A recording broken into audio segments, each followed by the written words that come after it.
Joining us now is the White House senior advisor, Gene Sperling. He was also, as you might know, the former top economist for both Presidents Obama and President Clinton, one of the most revered economists in Democratic circles. Gene Sperling, nice to have you back on the show again. Thanks for being with us. Thank you. Inflation, yeah, of course, inflation. It is sticky, it is persistent, it is still with us. Why? Well, look, the global economy has suffered significant inflation everywhere, and the good news was that it has moved in the right direction. What we wanted to do is keep seeing it come down more. This was not the report we wanted today, 3.5%.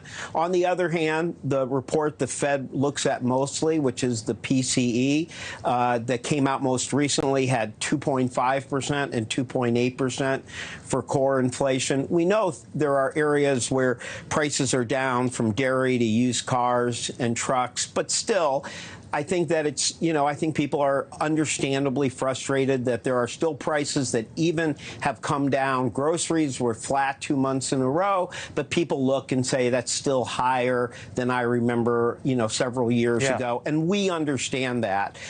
We do. And that's why we have a full agenda that is about lowering prices for families. If you care about prices, if you care about the costs, then you should have bipartisan support for the president's efforts to lower prescription drug costs, which he's done in Medicare and insulin. He now wants to do that $2,000 out-of-pocket costs for all people. You want to support the construction of 2 million more affordable houses to bring down, to expand supply and bring down costs. You want to support the president as he goes after junk fees and late draft fees and all those things that go out of people's pockets. So, look, we're very pleased that the job market continues to be strong. Nobody expected to see 300,000 jobs last month, 276 over the last 3 months. Wages are higher than inflation. That's a very important point. But it's a good enough but Gene, that's not the case for the last 3 years, We want to see more progress.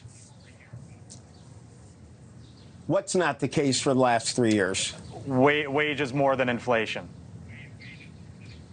No, I think that definitely in 2022, you had huge global inflation. The fact that it's global, the fact that it's due a lot to the war in Ukraine, to the supply side disruptions, we realize that that is not of great comfort to somebody going through the gas line or going through the grocery line.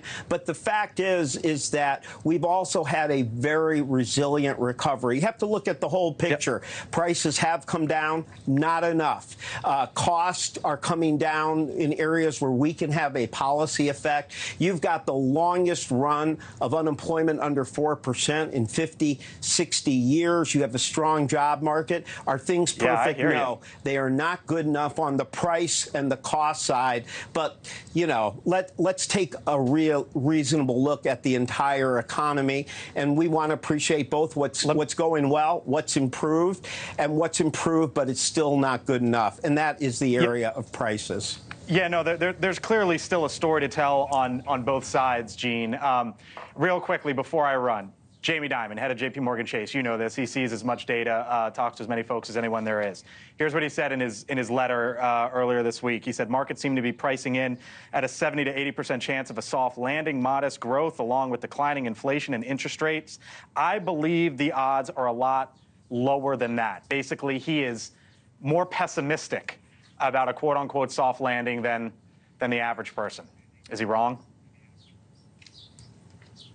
Well, I remember about a year ago, there were studies saying that economists predicting a 100% chance of a recession. I mean, do you understand that we averaged 276,000 jobs over the last 3 months, that we've had unemployment below 4% for over 2 years in a row? And no, No, you can't just go, oh well. Those are amazing jobs numbers, and you've seen the strength in the GDP. So I think you see a very resilient recovery. Thank you for watching, and make sure you go to joinnn.com to find NewsNation on your television provider.